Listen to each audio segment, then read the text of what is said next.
You're listening to Music Tectonics.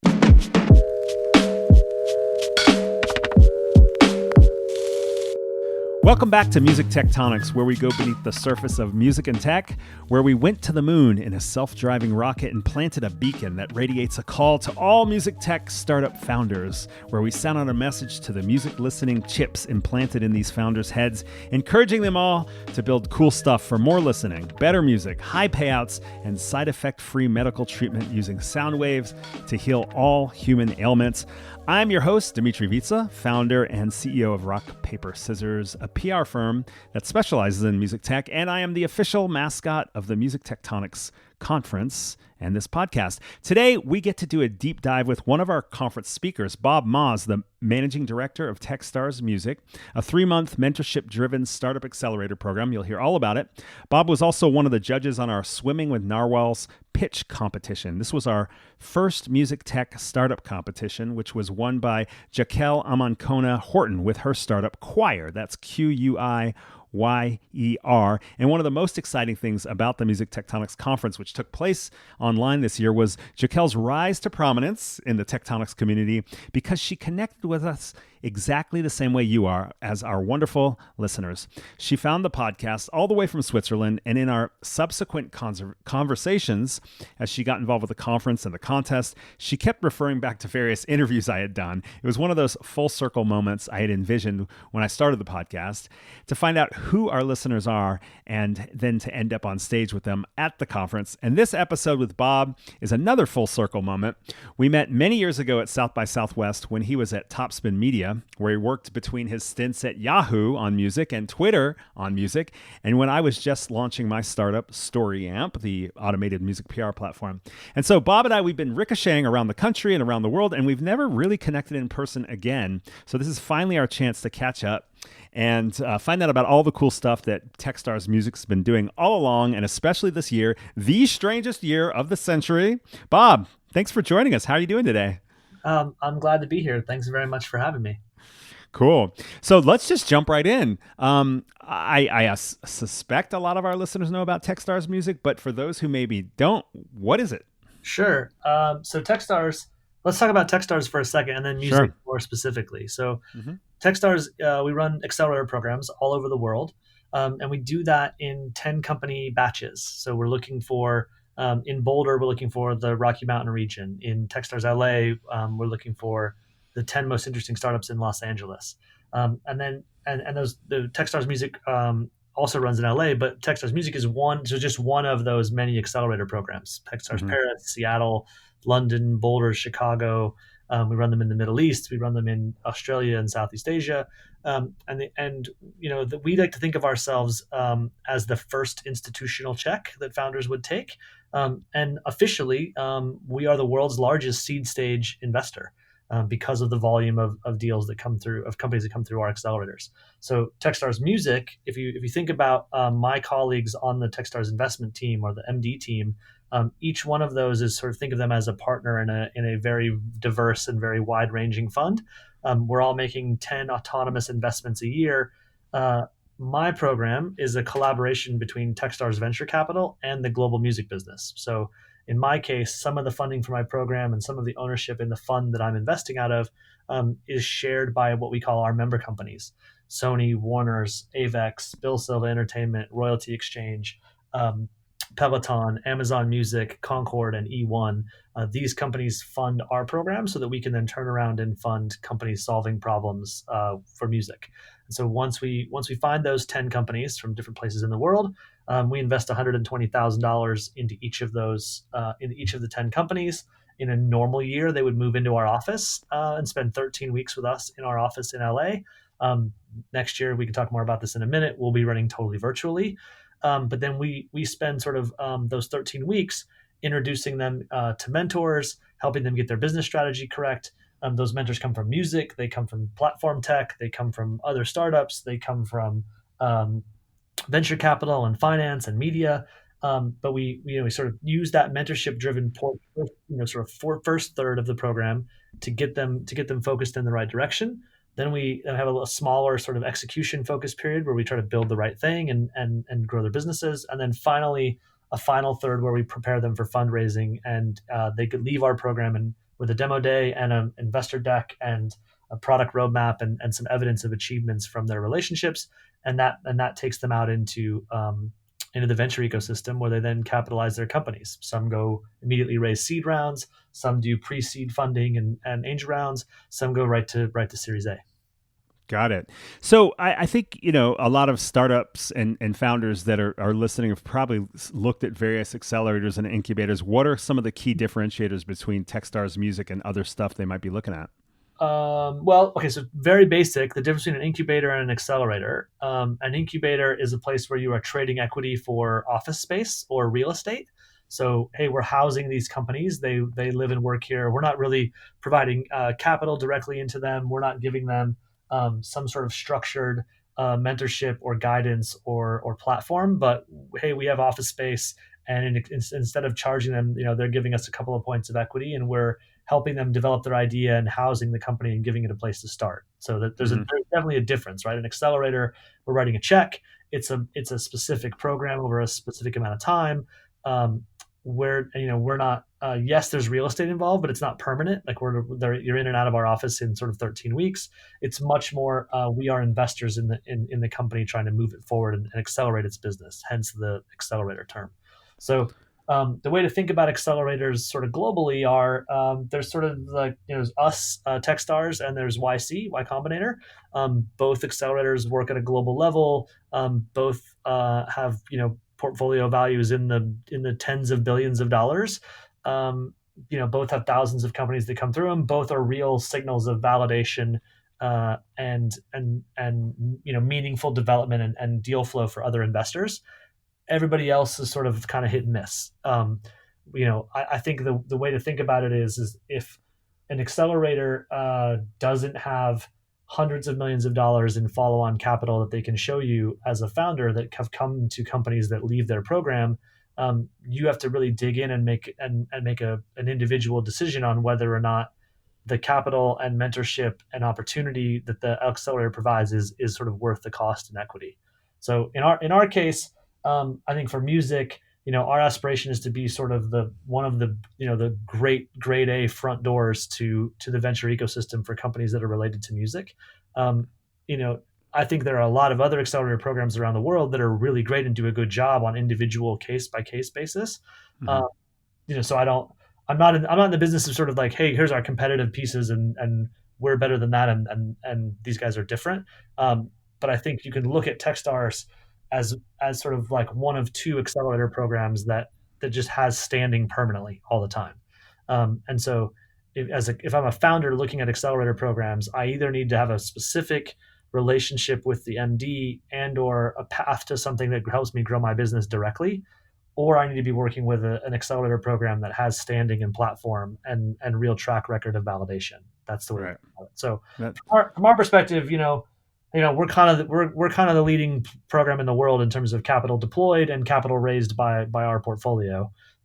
Part of that is because of the Techstars network that we sit on top of. A huge part of it is that, and another part of it is that we have the cooperation of the global music business and a bunch of big platform companies coming in to help us too. Does that mean if a music startup applies to another regional Techstars program, they'll get redirected to the music one, or do they sometimes end up landing in, say, a Boulder or a Techstars LA or something like that? Good question. The answer is both things happen. So sometimes they go to a regional program. Sometimes it's about what the founder wants. So from our perspective, from a Techstars angle, we want it to be about what the founder needs and wants to grow their business. Right. And so we've had music-related companies in our Paris program and in our Atlanta program and our Impact program. Next Big Sound was sort of the original first music-related company that came through Techstars and had a great exit. They came through Techstars Boulder. Obviously, there wasn't Techstars Music at the time. Right. They were doing the Boulder program in 2009. But it's happened and will happen again where interesting music startups, don't all of them go to my program. Some of them go to other Techstars programs. But since the creation of the music program, in general, behind the scenes, other MDs find companies around the world. We share information. We move companies back and forth between programs. But for the most part, the creation of the music program was, we think it's a good time and we had a thesis about investing in music. So let's make a program specifically about that. And for the most part, we'll direct our deal flow there. Got it. So you kind of mentioned 3 phases of the Techstars music program. It sounded like there was sort of like a education, maybe ideation phase, then a building phase, and then an investor pitching phase. Did I get that right? Think of the first phase more as mentorship. So Mentorship, who okay. are the people that you can meet who can help advance your business in 100 different ways? Some mentors are about product design, some mentors are about financing, some mentors are about strategy, some are about rights or your relationship with artists and other media companies. Some of them are about how to manage your team and recruit talent. They're from all different walks of life, and sometimes you're meeting with those mentors um, and you're meeting with their role, right? So if you're meeting with the corp dev team from Spotify during a mentorship session and you're a company that Spotify might acquire later in your life, we're helping you build that beginning relationship, right? That might take years of you nurturing and cultivating for there to be an exit. Those things don't happen overnight, right? They take relationship. So that in that case, you're meeting with that mentor in their role. But then I might pair you with another mentor who's like, hey, that person is like the head of finance at some media company. Why am I meeting with this person? And it's like, oh, in previous lives, they've done this, but they're also a super hyperactive angel and have made a bunch of interesting investments in companies that have succeeded that are related to you. So that person's a hyper connector. And so you're not meeting with them in their role, you're meeting with the individual, and the individual can share insight and information to help you move your business forward. So Got it. it's not school, it's grow your business. And each founder that comes in gets a different sort of curated list of mentors. And in terms of those 3 chunks, how does that fit into the 13 weeks? I assume the investor pitching comes at the end or afterwards. Yep. Is the building phase within those 13 weeks as well? It's kind of all the time, right? You're building your company and growing it and changing your product continuously. But if you think of it as phase 1 is mentorship.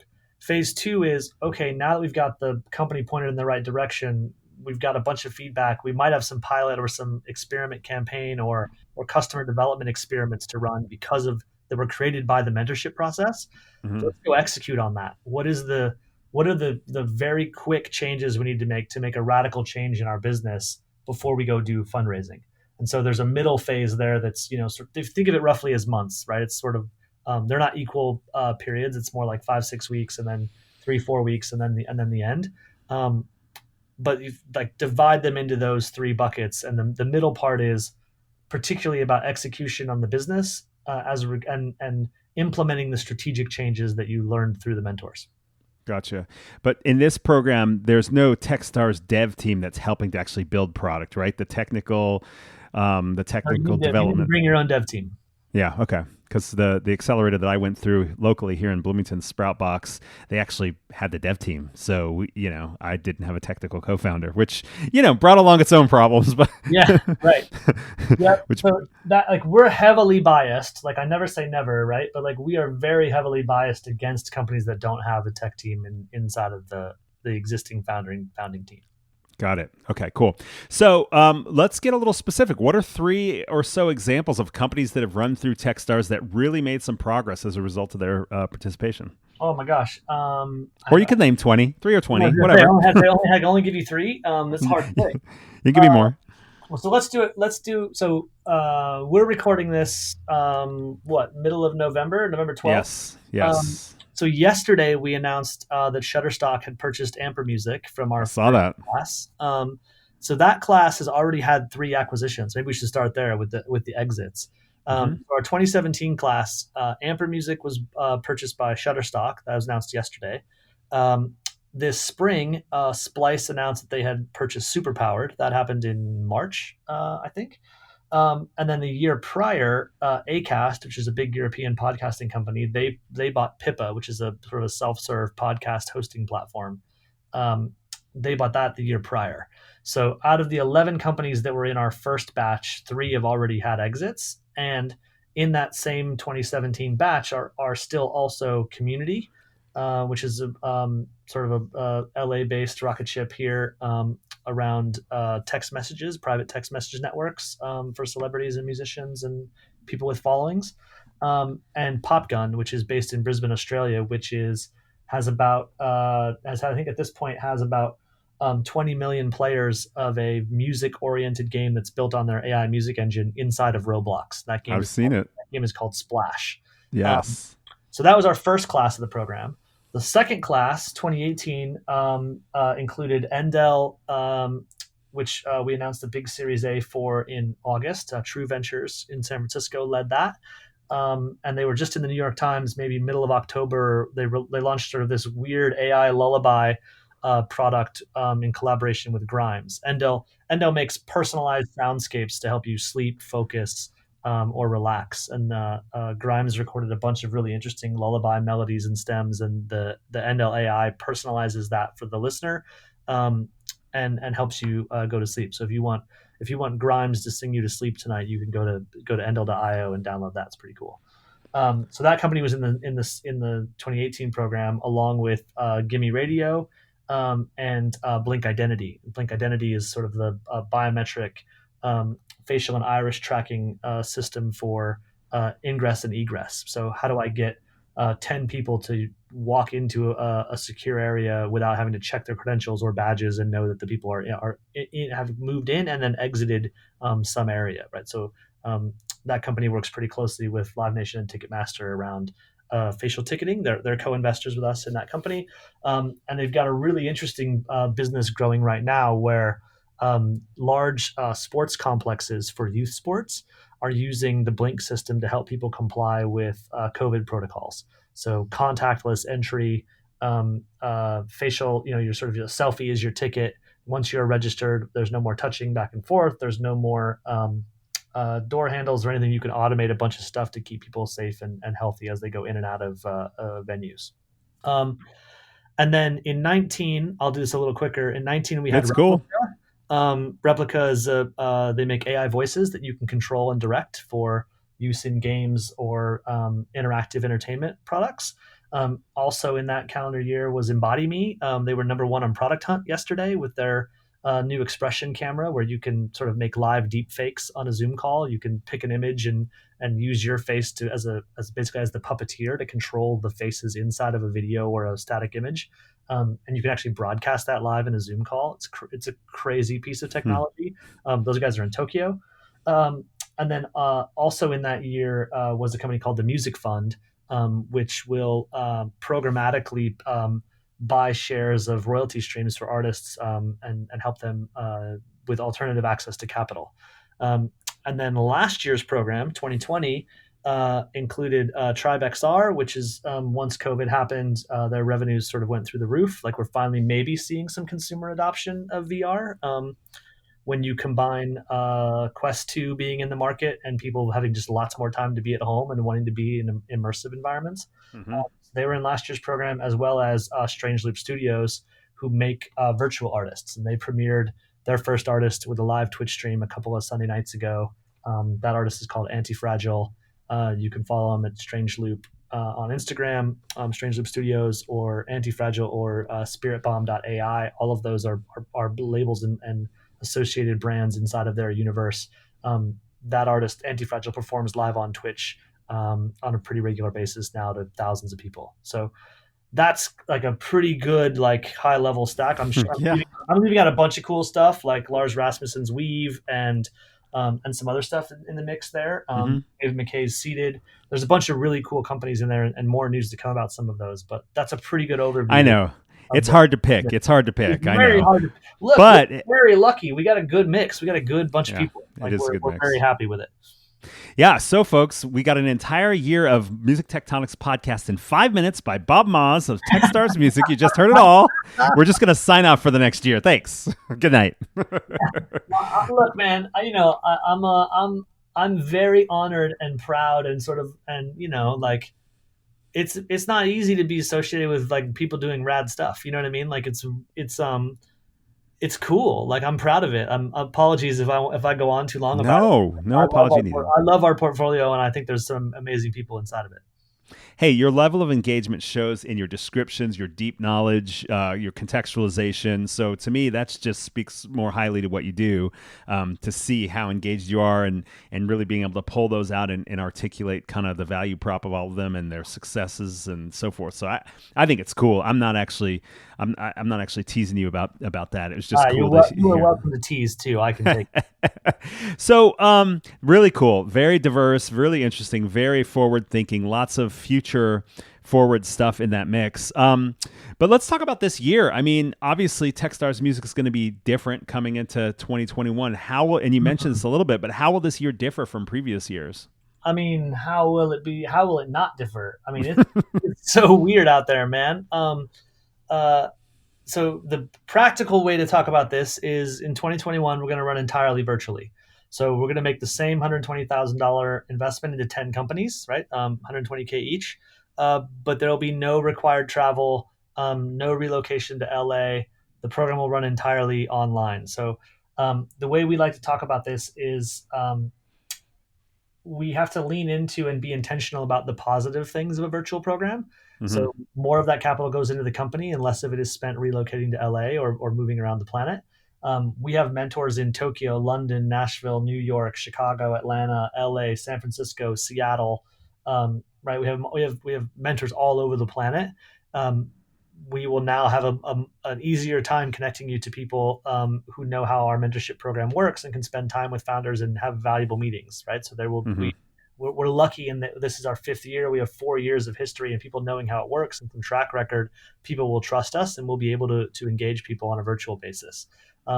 We also had, a shocking number, thousands of people paying attention to our demo day efforts and distributing those online. We have a bunch of changes we want to make to that to make it even more engaging. It was kind of a lot of work. It felt like we could have made a feature film last year. We'll definitely cut that down. It'll be shorter and smaller and even more polished this year. But there's a bunch of things to like about that and positive pieces of it. But the biggest piece that I think it's not a change in the way we want to operate. Well, it is a change in the way we want to operate in that, like, when you run virtually, things are more inclusive, just naturally. And inclusion is super important to us. And so the nice part about, and look, we would have made our sort of diversity and inclusion and social justice commitment around the founders we're going to invest in, whether we were in person or virtual.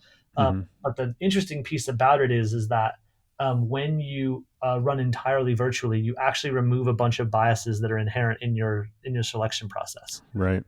Like, so you don't meet people in restaurants. People don't have to come to you to meet in person. You don't go to their office and judge their office. You don't wonder if they have to come to you in a co-working space somewhere or a hotel lobby or whatever. So there's a bunch of sort of like just structural pieces that you remove that actually, like, those things create barriers for people to participate. And so in a cool way, that sort of virtual inclusiveness lines up with us committing this year and every program going forward to have half of the CEOs in our program come from diverse backgrounds, with a particular focus on Black and female founders and LGBTQ plus founders. We've always had this in our stated thesis, which we can talk about in a second because it doesn't include music companies. We can talk about how Techstars Music doesn't invest in music companies in a minute. But it's always been part of our thesis and an acknowledgement that Black culture and gay culture drive music culture, and music culture drives planetary culture. And so if we are going to invest in companies that are going to get, venture size returns, right? These companies are going to have $100 million in annual revenue, or they're going to have 100 million users on the consumer side. These things have to touch planetary culture for them to be the kind of companies we want to own equity in. And so we've always had it in our thesis, but in our portfolio, it is, part of our actions, part of just the way our pipeline worked, part of the way the market worked. We were just underperforming against those goals in our portfolio. And so this year we looked at it long and hard and took sort of a burn the ships kind of approach to it, which is, this should be half the portfolio. And if we are incorrect and make those decisions badly, we're putting the entire performance of the fund and the program at risk. And that's the level of pressure I think that we need for for this to be successful. So the interesting part is our members and our LPs have really stepped up. So this news will be public by the time we publish this podcast, but both Concord and Warner's are offering matching capital to startups accepted into the program. So instead of, if you are a Black founder and you come to our program, you're going to get $120,000 from Techstars, and you're going to have an option to take another $30K in matching capital from Concord and another $30K in matching capital from Warner's. so that's 180K on the way into the program. And then both of those member companies are offering conditional commitments of another 100K in follow-on capital, providing the round that you raise leaving the program, sort of meets their strategic and financing qualifications. So to be able to leave our program potentially with $200,000 worth of commitments into that next round, that's sort of a game changer also for those founders to be starting those fundraisers with some early commitments. So we're not just committing slots at the program on this front. We're not just changing the way the program operates to be more inclusive. We're also putting more capital to work inside of the program directly into the companies.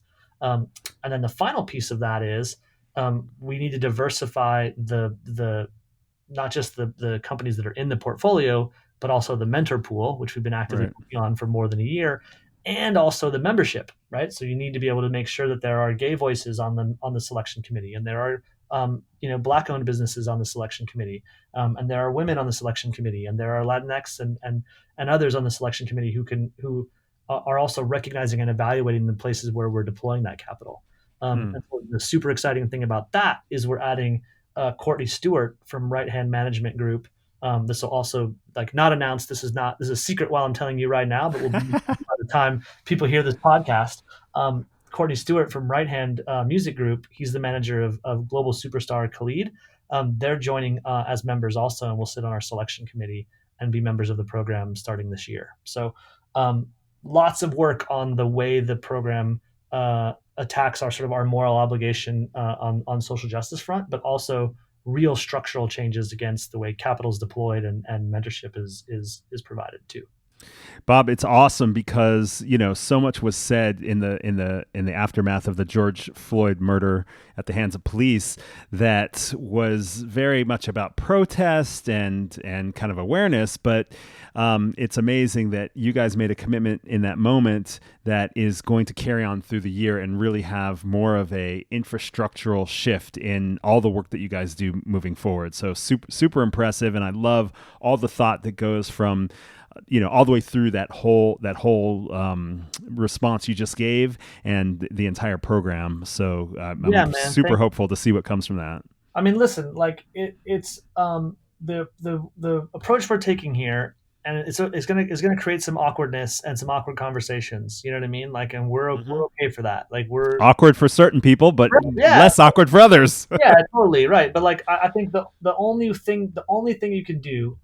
So here's the way I would explain this. I think there's two really amazing songs that came out this year. One is Lil Baby's Bigger Picture, and another one is a song called Grounds by Idols. I think they're the two best protest songs and the two perfect songs for 2020. And in the Idols song, there's a line that's like, nothing good was ever mended by you standing around saying you're offended. And that I took that to heart as well as in the bigger picture, right? Lil Baby's line is, it ain't perfect. We might as well start here. Might as well start right now, right? Might as well start.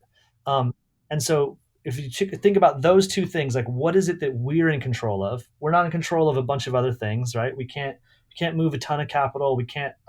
We don't have $100 million fund. We're talent scouts. We're just trying to find founders that can get into the venture ecosystem. But we do have levers that we can move where we can take a little bit of action. Collectively, our action is relatively small in the grand scheme of things, but it's what we can do. And if everybody did a little something like that, right, instead of standing around saying you're offended, go mend something, and you might as well start here right now. What is the little thing you can do right here right now? So a lot of it came really from the inspiration of those two songs, and that's how we're kind of trying to keep it, keep it in our language and the way we talk about it, and just move forward, do what we can do. Yeah. Let me ask you something practical, and then we'll go back to something you were saying just a minute ago. What are the dates for applying? And yesterday. For right, exactly right. This is airing on November 19th, or it's published first then. Right.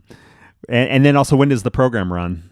Okay, so the program will run starts in the middle of February and runs till first week of May. You can see all the dates and details on techstarsmusic.com. The public application window actually closed between us recording this podcast and it being released. But if you are a founder listening to this and it is not yet December 5th, 2020, and you want to be considered or have us take a look at your startup for inclusion in the program that starts in February, just email me, Bob Moz at techstars.com. Oh, an exclusive to the Music Tectonics podcast listeners. Get to apply after the deadline. There you go, man. There you go. Secret back door from the middle of this. Yeah. Don't tell anybody, guys. Yeah, that's right. Exactly. You have to listen in to find. You have to actually be interested. So, maybe this is related to your comments that you don't invest in music companies. I was going to ask, what are some of the most common misconceptions about making a music tech startup successful? And I have a hunch maybe that's related to what you're trying to say. Well, look, if I knew what made startups successful, I would not be sitting here. I'd be on the beach in the Caribbean, right? Let's be clear. I don't know what works. I got some of my career experiences to be helpful on what doesn't work, or hey, over there's trouble. Or maybe don't try that. Try something different. But I don't know. I can't tell you what to do. Like the joke we make all the time is Techstars Music doesn't invest in music startups. And we kind of mean it, right? Like we want to invest in startups that are solving problems for music. There are a lot of people who love music who then in turn want to go make startups around their own personal way they wish music worked. And one person is going to make something amazing out of that. But the vast majority of other companies are going to flounder because of they don't understand the dynamics or the incentives in the marketplace. And so the thing that we're constantly looking for and talking to founders about is how do you know that this problem you're trying to solve is really a problem? How many people have this problem? If you solve it for them, what's the financial reward for having solved it? Sometimes there's no problem.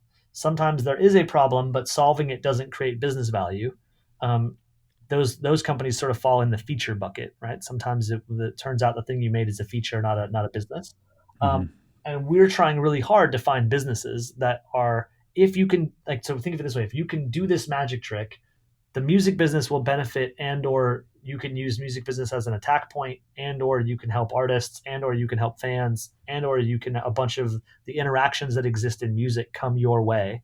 And that allows you to capture value and make money in a business that you then create because you own this particular piece of value. And so there are a lot of people who love music and love the culture of the music business and want to be active in it, who are building companies that are not solving any problems for anybody. And there is also, on top of that, really hard to license content and make a viable business, right? Spotify, Amazon, Apple, Google, and some others, ByteDance included in there, right? Can afford to license rights at a scale that is very hard for startups to participate in. And so if you're building a service that competes with Spotify or Amazon Music or Apple Music, you're probably not starting at the accelerator level. You're probably coming with some pretty serious backing and funding. You probably have career entrepreneurs with really good, really amazing pedigrees and skill sets. That's very hard for us to see how that's a layer that we can participate at. But what we can invest in are all the startups that are going to address the total reorder of the best practices of music, right? We're now in a totally streaming dominated world, right? Like COVID has killed put the final nail in the transactional coffin of the music business. It's going to force a hard reset of the live entertainment business. And so now we have new revenue streams, new interactions with artists, new ways to grow a fan base, new ways to entertain people. Like, those are the interesting companies to us. And so, and a lot of those companies have their holes in the market, or their window to exist has been created by the transition to and the dedication to Apple Music and Spotify and Amazon Music and the rise of smart speakers and interactive dance videos, as a social network. Like, all of that stuff creates new needs and new practices, and the music reinvents itself. And so in a lot of ways, the big platform companies have tons of leverage and are driving the way music functions, and it's creating openings and lanes for startups that weren't there before. So are there specific emerging growth areas or problems that need to be solved by these startups that you're kind of intrigued with, you haven't seen people solving yet, that will be the next generation? Oh man, I have one that I use every time somebody asks me that question. I give this answer, and I'm going to keep giving it until I get to invest in this company. I haven't seen it yet. I want to invest in a game where the output of the game is real artists and real music. How do I play the game of music where I'm trying to advance a song or an artist entity through some sort of structured system, and I have a role as a fan. Maybe you have a role as a curator. Maybe somebody else is starts out as an artist and actually turns out to become a label owner or whatever. But it's a game, and we play it casually every day on our phones. And the side effect of this game, which is super engaging and fun all on its own, is hit songs and new artists. I just think that there's a hole in the market for that. Someone could step into that tomorrow and make something really amazing. And we've been looking at it, trying to find it for 4 years and haven't gotten there yet. Are you picturing that people are actually making music within the game, or they're more addressing the music that exists within the game? Like there's 50,000, 48,000, 50,000 songs, depending on which stats you believe, uploaded to DSPs every single day. Mm-hmm. There are definitely good songs in that mix that are going unheard. And people and in the same way that people like to play fantasy sports, people like to talk and move around about music. And it's not fantasy sports for music where you're like drafting a team or putting it together or whatever. It's going to have to be something different. But there's something where there is a game mechanic where you start in very small little games and then larger games and games within games and work it out. And then suddenly you have, hey, someone has built a following and a lot of people care about this entity. Maybe it's around songs, maybe it's around videos, maybe it's around personality. I don't know, but there's think about a real life Hunger Games for music. It could exist. Yeah, it's like user generated A&R. I mean, A&R is user generated now, right? Like A&Rs are mining, mining consumption data on the internet and trying and looking, Yeah, but you're talking about in that case, it's a handful of gatekeepers that are looking at data of what's happening in the market. You're saying that the fans, the people, the masses become the A&R decision makers and things rise to the top. Yeah. And my thesis on this comes entirely from the adage of like things you see in movies come true. Right. So like, come on, go watch the Truman Show and Hunger Games. And like, eventually that's going to something like that could exist. And it's not going to be the way you think it's going to be. It's not going to be fight to the death, but it might be, this is how culture gets created in a certain category. This is super fun. I want to ask you, why is Techstars music based out of LA, and what is the LA music tech scene like? Techstars music is based in LA because it has to be sort of based in one of 4 cities, and I happen to live in LA, so that's why, like when we're putting the program together, I love LA. I've been here since 2005. I have no intention of going anywhere else. I think it's the greatest. The 4 cities you're referring to in the world. London, New York, San Francisco, LA is the places you could put it. What? No Nashville? No. Look, the Nashville ecosystem is in a good place.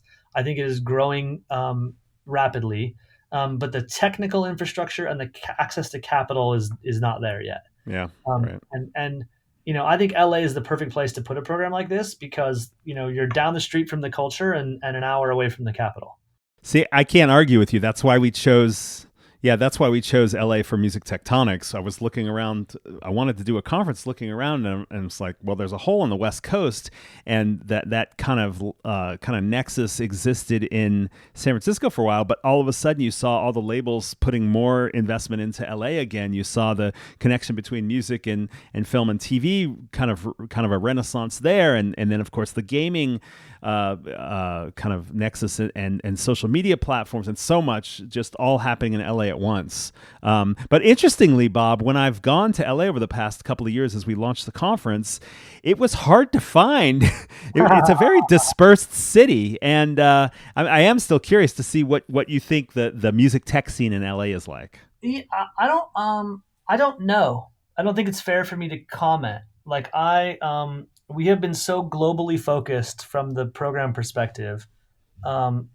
And also, like, I'm kind of as much as public as I am about stuff, I'm kind of an introvert. Like, networking is hard for me.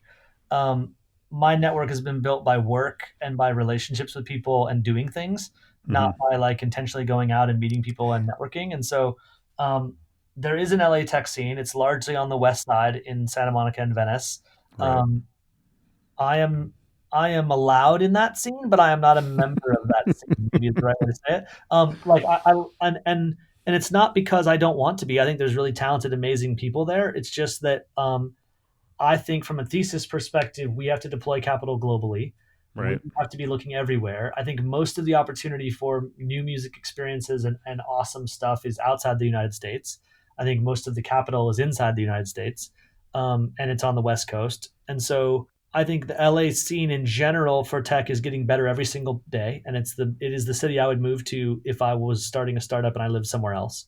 Um, but I am not. I can't. It's hard for me to comment on it just because our portfolio companies are active members of that more than I am. Like Yeah. I'm a little bit of an Well, insular. I'll tell you, there isn't a whole lot. There are no magnets for LA around music tech.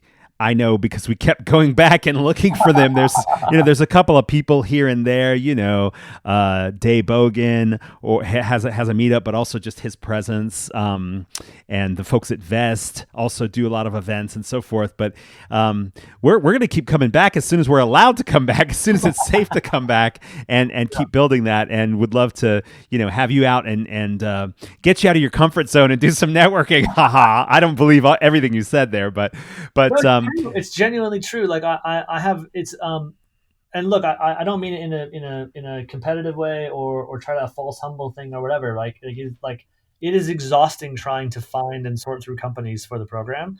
yeah, And I got two young kids and I like to be outside. And yeah, so I have worked really hard over the last couple of years to try to strike a balance between being on airplanes, being in hotels, meeting with founders, going places, figuring out what we're investing in, helping our existing portfolio companies, and still being super present for my kids and my yes, wife and just enjoying the city I live in and stuff. So um, relatable. that's why it's not commentary on it. I think the LA Hmm. tech scene, it's very West Side oriented. It's a real thing. Anna Barber, who runs Techstars LA, just moved to a venture capital firm, M13 on the West Side.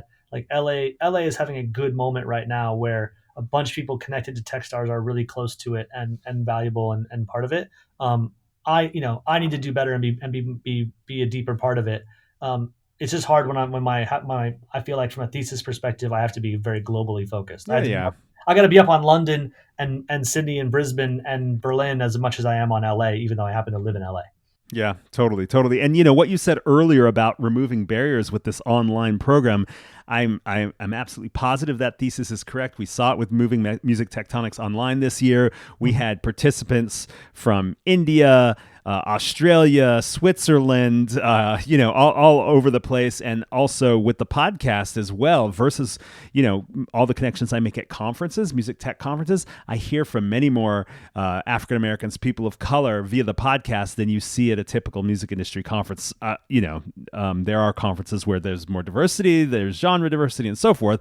But I definitely think what you're saying is correct. That this weird moment in time also has some advantages for increasing access. Yep, And sure, you don't need to be focused entirely on LA. I'm just always curious about it because we chose LA for our conference.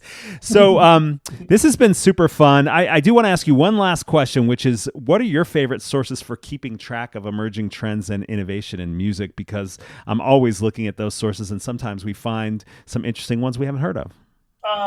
Yeah, it's a good question. I have a pretty well curated Twitter account. And I can say that having been an employee there and an early user of the platform, right? It's still really essential to me. Um, I've gotten lucky in that some of the people we have invested in have gone on to create really interesting companies that have and meeting the investors and the employees of those companies and people they've been associated with and growing through our member companies and meeting all the employees of the member companies and talking to them. um, that process has given me a really interesting, like I actually have a bunch of like group text chats Mm. where I can ask questions and people send referrals and move things around and talk about different issues and put things back and forth. I read all the same things you read. I'm online constantly looking at stuff and reading updates.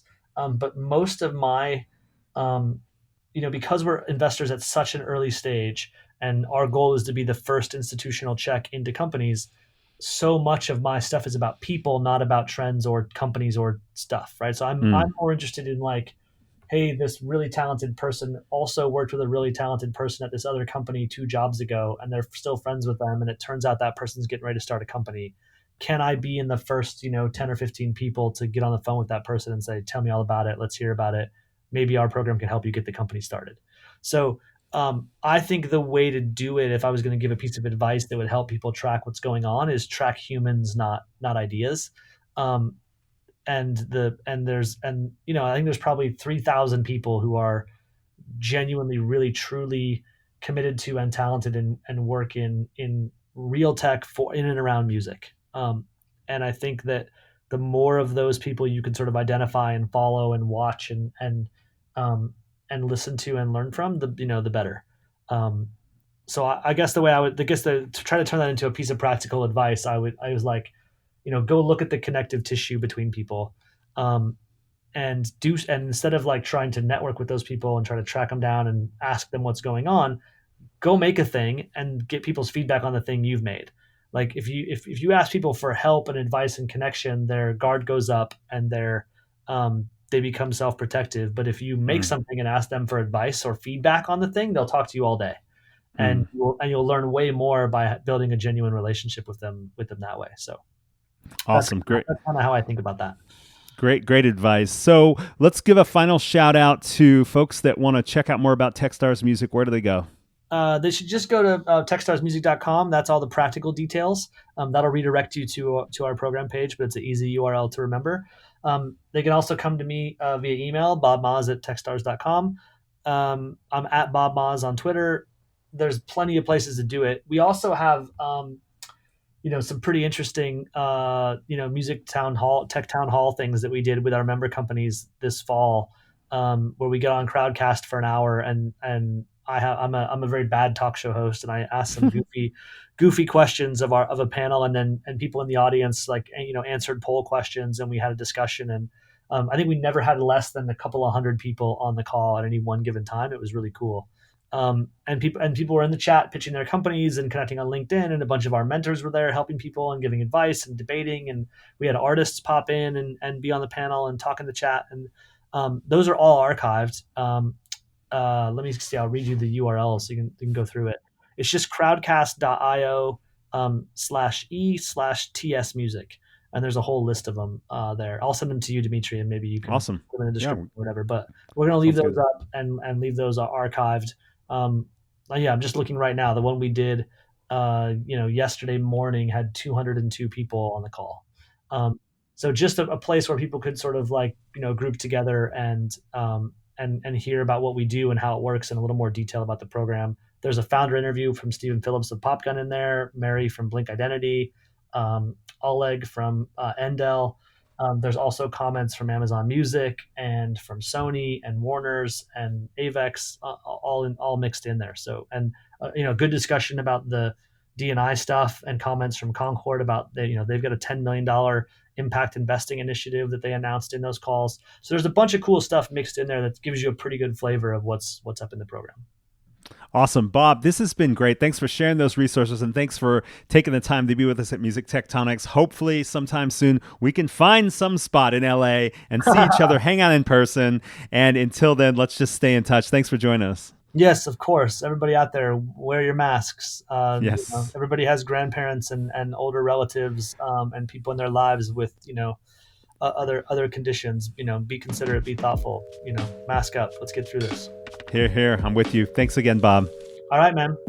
And thank you for joining Music Tectonics. Please hit subscribe on your favorite podcasting app. And did you know we have a Music Tectonics community app? And right now there is a huge infusion of activity and membership because everybody that went to the Music Tectonics conference is heading in there right now. We had a huge list of high quality, interesting, innovative folks at the conference, and now they're in the app. You can look it up on the Google Play or in the App Store on iOS, Apple, and join there, or go to app.musictectonics.com. Thanks for listening. You're listening to Music Tectonics.